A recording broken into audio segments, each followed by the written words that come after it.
Juba and Khartoum consider deepening bilateral ties as Sudanese officials visit Juba. Information Minister Tanywaga Tany urges young graduates to promote community unity and reconciliation. And SSPDF urges civilians to evacuate rebel-held areas ahead of military operation.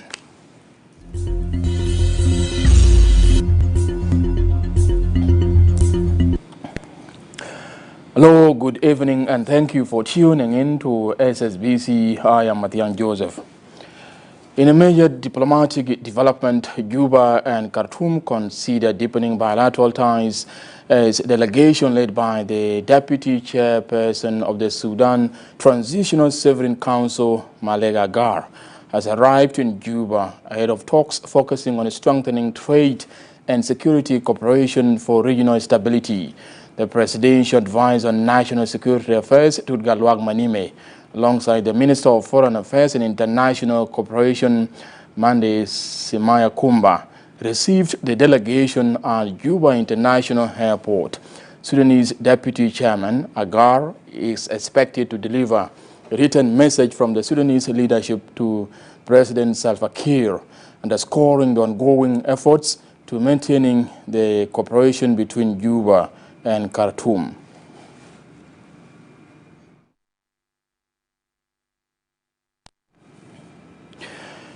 The South Sudan People's Defense Forces SSPDF has issued a public advisory urging civilians to take safety precautions in areas controlled by the SPLA in opposition IO ahead of an imminent military operation dubbed Operation Enduring Peace and Reconciliation. In a media statement by the SSPDF spokesperson, Major General Lulroy, civilians in the SPLA IO-controlled areas of Uror, Niror, and Akobo have been directed to immediately evacuate to nearby government-controlled areas for their safety and also to avoid unintended casualties. The SSPDF further warned armed civilians not to involved in the fighting but surrender their weapons to the nearest SSPDF garrison without delay. The army also called on youth who are not part of the White Army to move away from conflict zones along with their families to avoid being caught up in hostilities. Press release on precautions and safety measures for civilians in SPLA-controlled areas. With imminent start of Operation Enduring Peace, all civil populations in SPLA-controlled areas of Nirol, Uror, and Akobo are directed to immediately evacuate for safety to government-controlled areas as soon as possible. Bullet number 2, armed civilians not interested in fighting with government forces must immediately hand over their weapons to the nearest SSPDF garrison without further unnecessary delays. Bullet number 3, youth that are not part and parcel of the White Army should move with their families and livestock to the nearest government-controlled areas. 4, armed civilians found loitering in and around SPLIO barracks, assembly areas, and rally grounds would be considered as legitimate military targets. And finally, all NGOs and NMIS personnel operating and working in Nirol, Uror, and Akobo counties are given 48 hours to leave. The Secretary General of the Sudan People's Liberation Movement, SPLM, Dr. Paul Kordit, has completed a structuring and reorganization of the party in Pibor, a restructuring of the SPLM. Speaking to the media, Dr. Kordit says he reviewed the party's basics, documents and policies aimed at promoting peace, democracy and national stability as he returns to capital Juba. Dr. Kordit says he engages local leadership and communities to reinforce the party's presence in the area as elections period beckons, appreciating Pibor authorities for their hospitality and called on citizens to join the SPLM, reaffirming the party's commitment to an open and modern political future for South Sudan.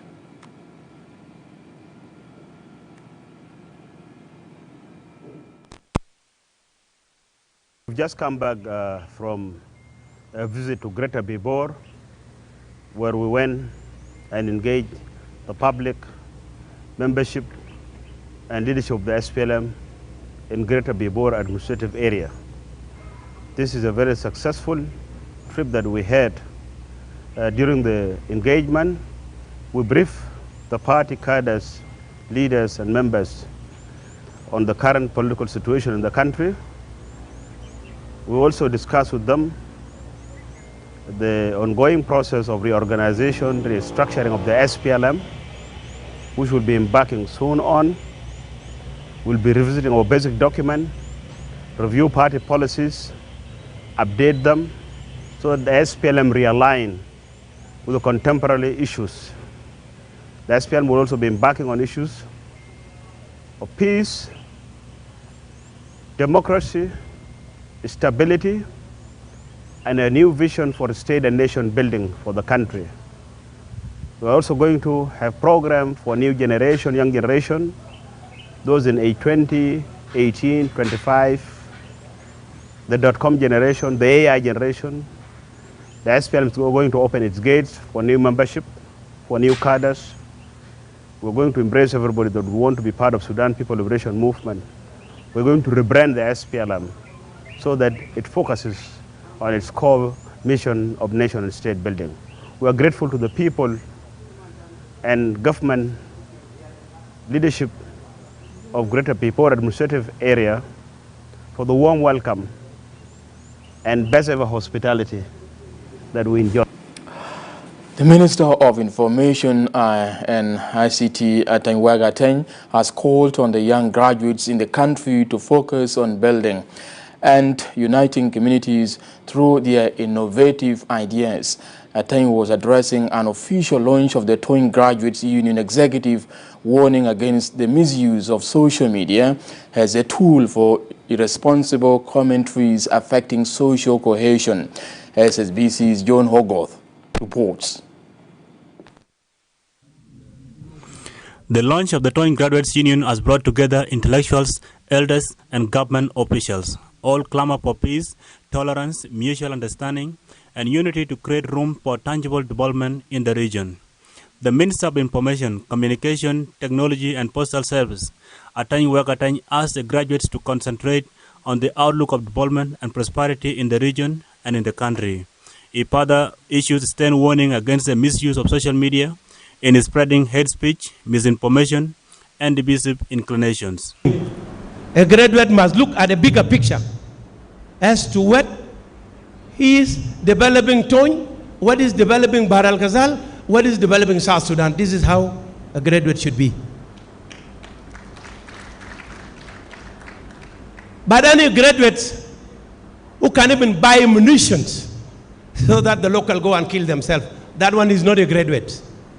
He's something else. Unless he has gone to school only to read and write, but he did not conceptualize what was actually taught at the school. Because at the school, you are trained about how you become leader. A leader is not a local person. But the hate speech in social media, which has further divided our nation, has distorted our social fabric. And the hate speech is even killing us. Social media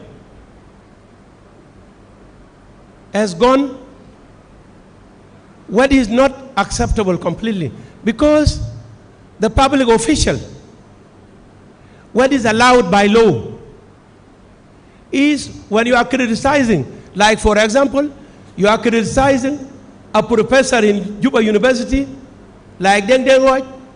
You are criticizing a community leader, like Anan Matur Kundit. You are criticizing a minister of ICT. Make difference between the minister of ICT and the Ateng are not the same thing. Dr. Majak Agot encourages elders from Towing to invest in young potentials, given the historical significance of leadership from Tonj. Dr. Majak further calls for protection and preserving historical educational institutions, especially Makarit Primary School, where the late Dr. John Garang Mabior began his educational journey. Back in the days and in our time, Tonj, the town of Tonj, was the center of excellence. It is now in a very debilitating condition. All the schools. Where is Tonj Technical? Where is Tonj Institute of Teachers? Where is Mayomabun? And the primary school. And even the primary school that your leader attended, you guys, that John Garang attended.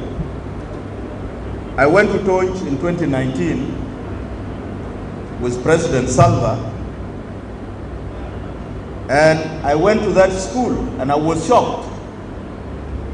This is the school that John Garang attended.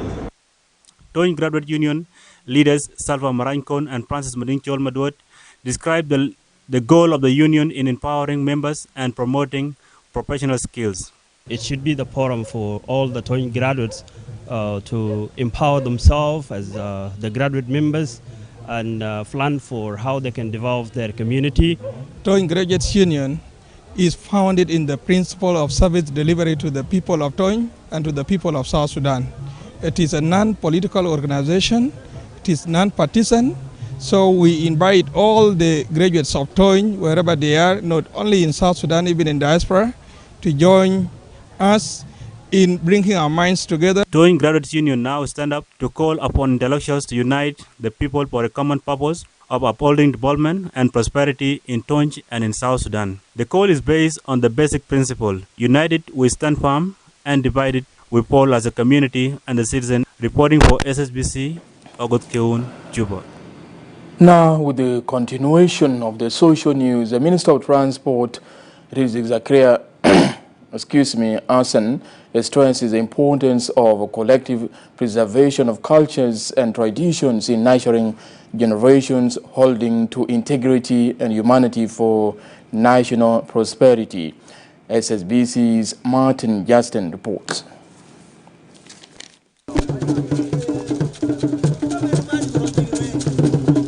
Baya Naka community is one of the Baya tribe known as Kresh in Arabic. They are based in Raja County and are divided into 7 communities, each with its own separate administrative system. The Oyange area is considered the homeland of Kresh Naka community.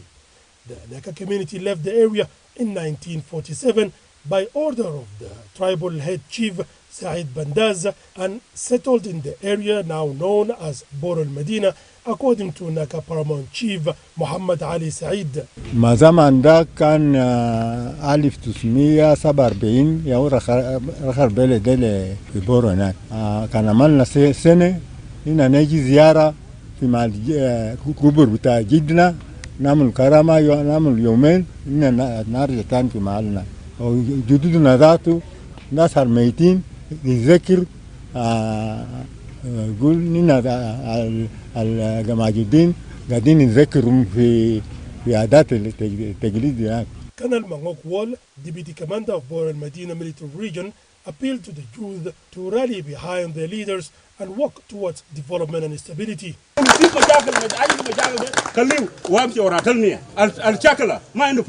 ما شباب ديل ما أنينا ديل لكاري يوم الليل ده ما جماعة دون فرصة كمان نمشي نقول في بيوتنا يا ويتو تجي في مالات بتاعنا ده.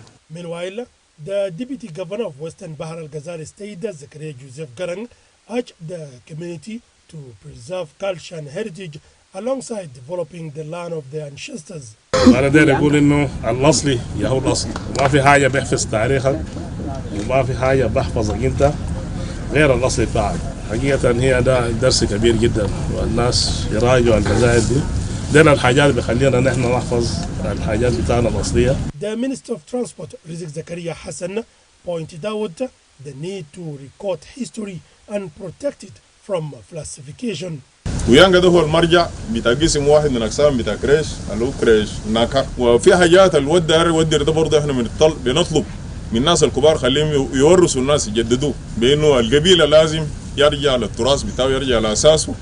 حتى لو في حاجات مدرسه خشة في النص، حاجات مدرسه ما يغير الطبيعه بتاع الناس. وبعدين احنا اللي قرينا مدرسه شويه ده بنحاول نجي ندون اللغه بتاعنا بالطريقه المطلوب. It was mentioning that the areas of Baya tribe extended from village of Abu Shakka west of Wau and far west to Bor al-Medina, which is borders Sudan and Central African Republic, also to Kafia, Kenji and Songo areas which are controlled by Sudan.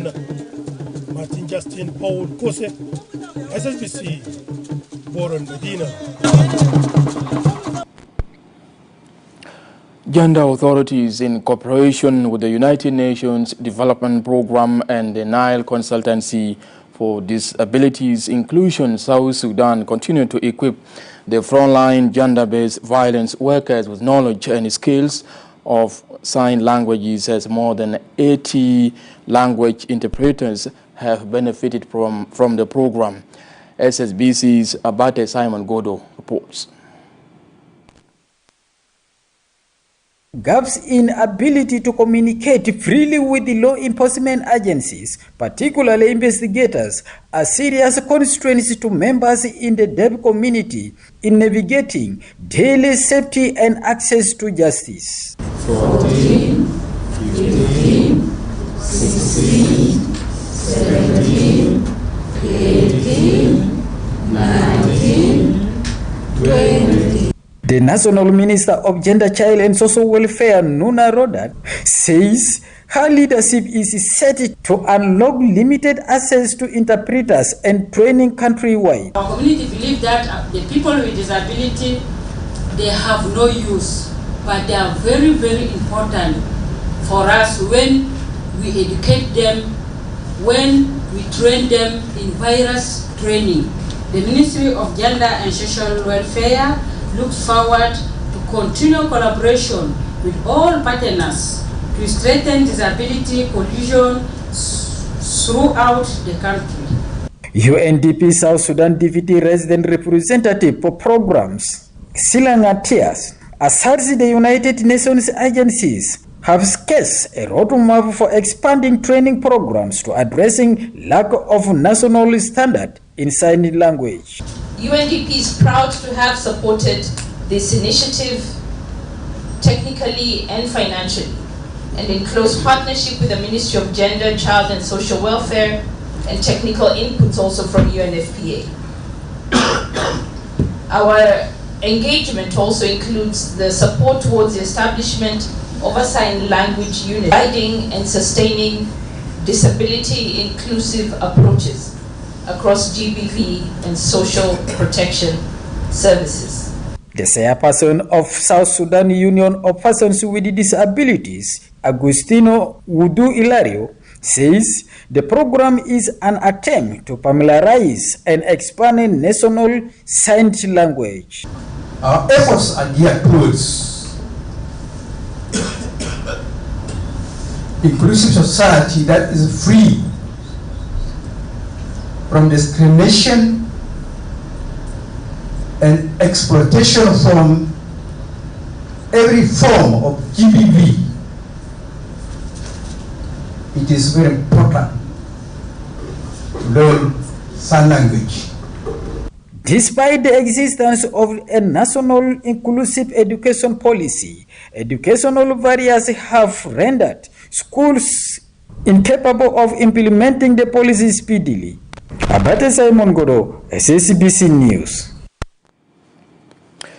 We now cross over to Awil, the capital of Northern Barkazal State, where Governor Charles Maduda Kol concludes touring 5 counties of the state to assessing the conditions of citizens and ways to strengthen relations with local authorities towards improving basic services in the region. Mario Suleiman reports.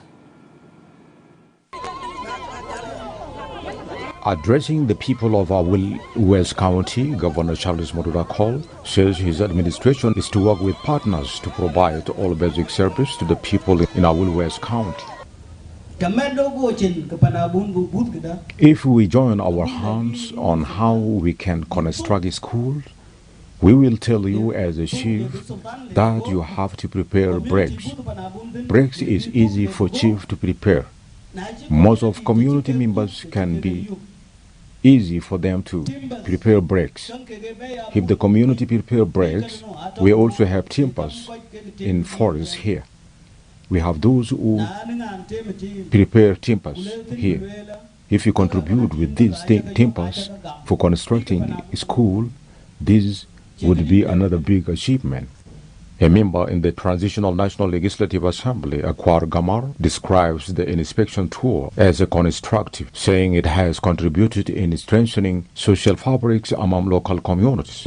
حقيقة من خلال الطواف اللي بديناها منذ البداية عبر المقاطعات الأربعة ودي الخامسة يشرفنا جدا جدا إنه أول حاجة نطمن الجماهير في ولاية شمال بحر الغزال والجنوب بصفة عامة إنه شمال بحر الغزال بخير والأمن مستتب بصورة جيدة جدا جدا ما شفنا أي انفلات أمني منذ البداية حتى هذه اللحظة. Another member in the Transitional National Legislative Assembly, Salva Sholayat, also describes the governor's visit as a helping in strengthening community relations and spreading messages of love and peace throughout the counties across the states. The coming of the governor, people are hoping that God may help with the support of the population to bring services to the people. The State Minister of Information, Gabriel Daniel, says the governor's visits will contribute to resolving challenges to people in the different counties in the region. The issues raised at all these counties were a lack of medicines in health facilities, lack of farming equipment, and there were a lot of issues connected with schools that are not yet to be opened. They were destroyed by floods, and yet they are not being repaired. The representatives of chiefs in Awil West County, Tito Duangdio, welcomes the governor and his accompanying delegation. He pledged full support of the traditional administration to the government in strengthening the stable security. We have a lot of challenges, especially the road connecting Awil to Achad need renovation. The road done by Ayad by them, the company of Sudan, and the road is making blockage, no culvert. The conclusion of the governor's tour in the counties signals a new pace for the state leadership in resolving constraints and delivering basic service to the people across the states. For SSBC News, Mario Suleiman. The Commissioner of Twitch East County, George Harok, calls on the humanitarian organizations and well-wishers to render relief support to more than 500 people who fled their homes in northern counties of the Jonglei State due to insecurity, despite the calm being restored there.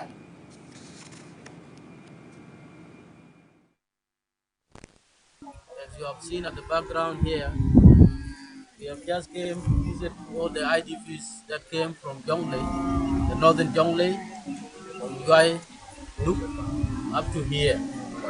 We have so far received over 500 households that cross from all those areas, and the majority of all these people are women and children and elderly people. To me, I'm really glad to receive them today, but it's really a devastating life. All these young kids and women who does not have all the basic needs. So I'm appealing to the state government and the national government and all the humanitarian to at least assist all these vulnerable people. As you all know, Twitches has been affected by the flood for the last 6 years. We are unable to support them. There is no even a plastic sheet for all the vulnerable people, women, and all these kids as you have seen here. Some of them delivered along the long journey, and our hospital does not have enough facilities, no medicine, and this season is a season of a cholera outbreak. So we are really worried to all the needs and all the challenges that this civil population what they are undergoing. So I'm just happy to issue this piece of statement to all people of teachers who are across the world and humanitarian partners. As we continue to explore the country's humanitarian situation, the chairperson of the SPLM National Youth League warns of starvation among more than 20,000 displaced people across Jonglei State following the recent armed clashes between the government forces and the rebel forces. A delegation from the South Sudan Relief and Rehabilitation Commission and local government officials conducted an assessment of the humanitarian situation in Duke County, Jonglei State. SSBC's Mangar Gabriel reports. Armed clashes between government forces and SPLA-IO troops have led to humanitarian catastrophe in Dokpadi. Households have been displaced, so creating food shortages and starvation. The displaced populations are now camped in the regions along the western side of Jonglei State, especially in Duk bordering Ayot and Wuro. It is estimated about 80% of the populations in the state are now desperately exposed to vulnerable conditions requiring humanitarian assistance. Alleged cholera outbreak in the region is said to have claimed 20 lives.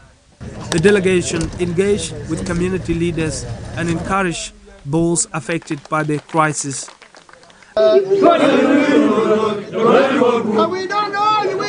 The team stresses the importance of government intervention to alleviate the humanitarian disaster. It is worth mentioning that Duke County security situation is relatively calm, and we came to IDPs and where the Duke community received a significant number of people from Urur County, and we came to assess their situation. So you could see behind there, they are really suffering in need of humanitarian assistance. Part of Urur and Nirol, and they fled for their lives, and they got refuge here in Duke County. As a government, we came here to show sense of solidarity and to give them word of hope and comfort. In a public statement, the representative of the South Sudan Relief and Rehabilitation Commission assessed the need for urgent assistance for the displaced population of 27,000. Visit IDPs that came from Muror, UI, and Pajut. We have found 27,400 something IDPs in 8 different areas. And the community in Duke have really done a great job. The special leader of the community, also displaced, Dakwet, appeals to President Key to intervene urgently to alleviate the humanitarian disaster in the region.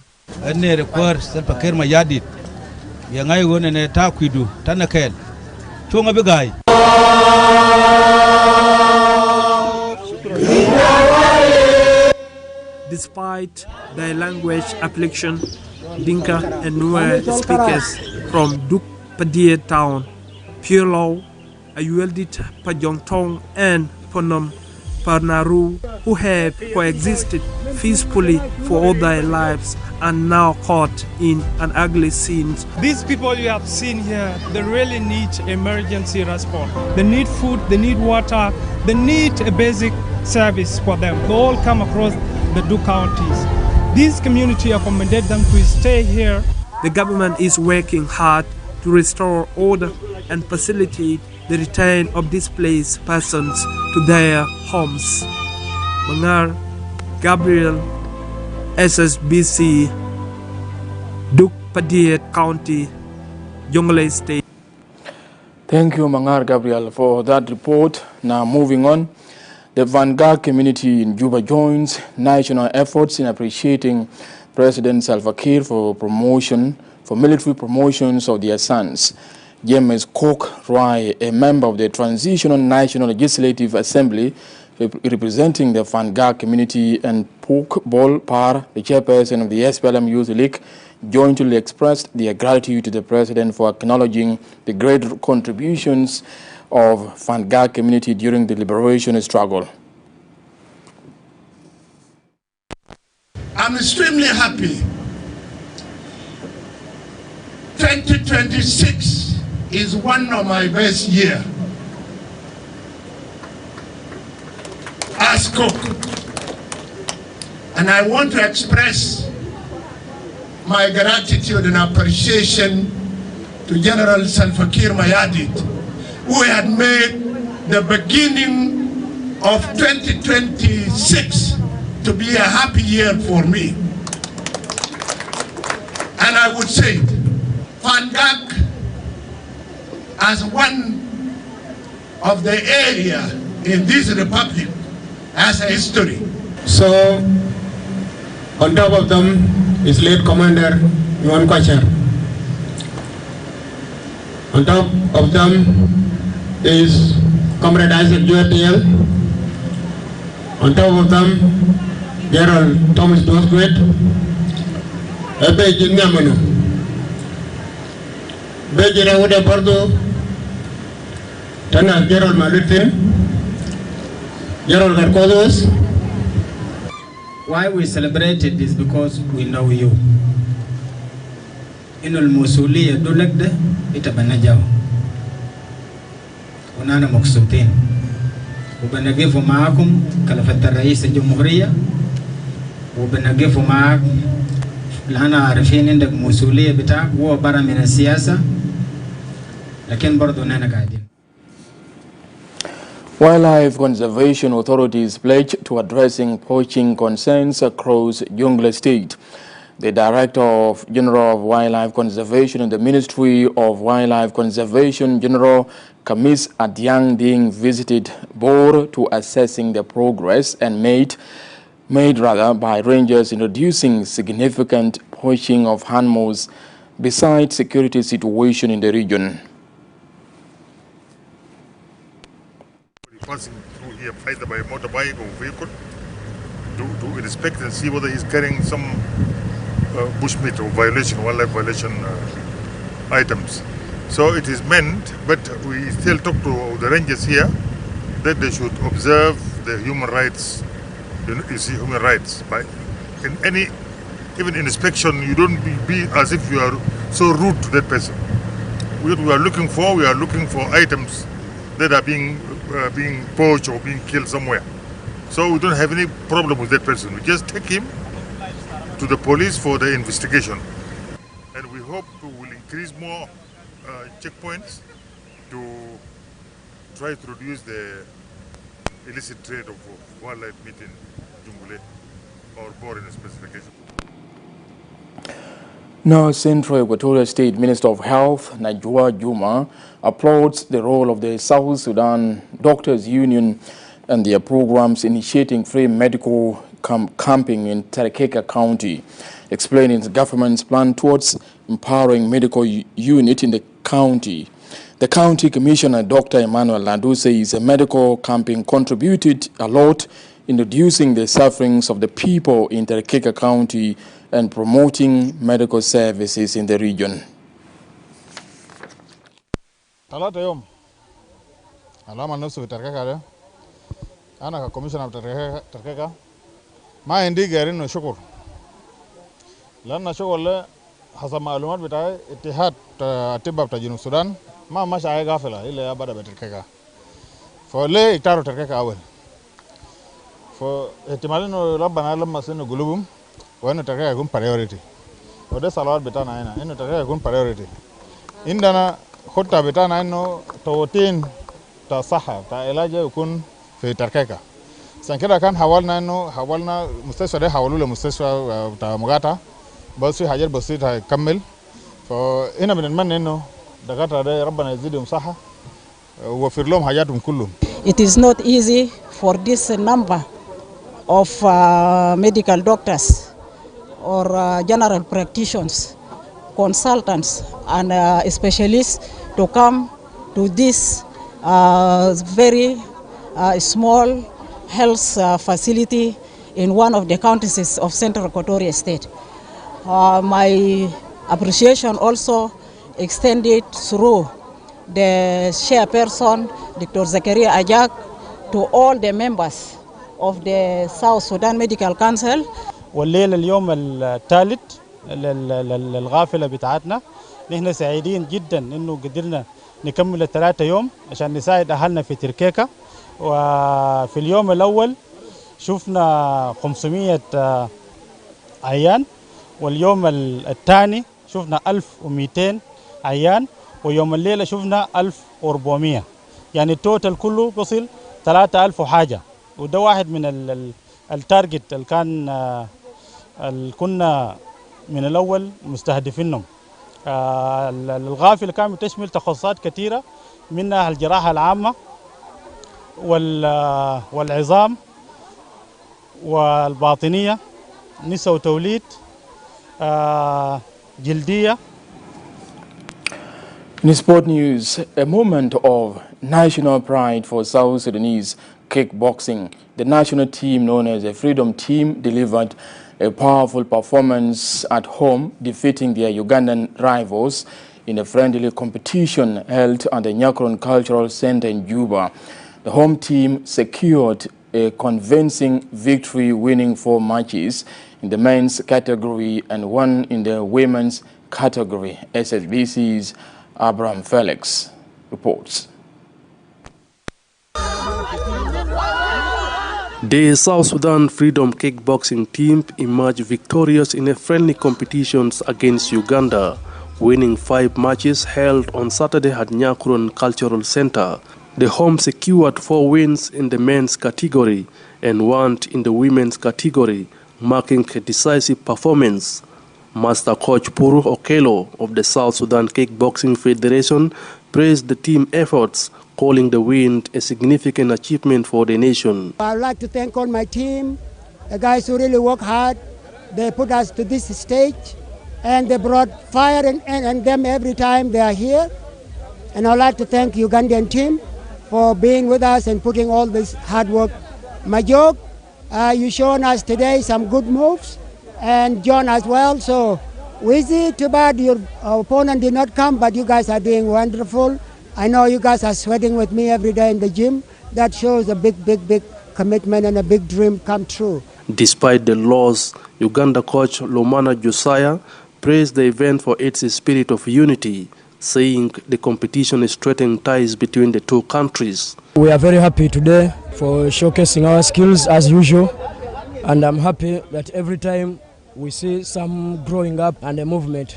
The event was sponsored by Smart Capital. Host General Manager Silpano Oluch emphasized the role of sports in bringing people together. We've witnessed East Africa coming together, bringing these 2 wonderful nations together for a fight, not just to win, but also to bring people together. We've seen the crowds turn up this time around. We are happy with the progress that we've made so far. At Smart Capital and Smart Properties, we have stood with the team and continue to stand with them even as we walk towards Pattaya in March 2026 for the World Muay Thai Championships. We will be there with you, Coach. We will always be there with you and wish you all the best. The friendly match is seen as a positive step in strengthening regional sports ties and developing kickboxing talent within South Sudan. Abraham Felix, SSBC News, Juba. Congratulations to the winners. That's it from me and the team. I am Matiang Joseph, and thank you for tuning in. Stay tuned for more programs coming up.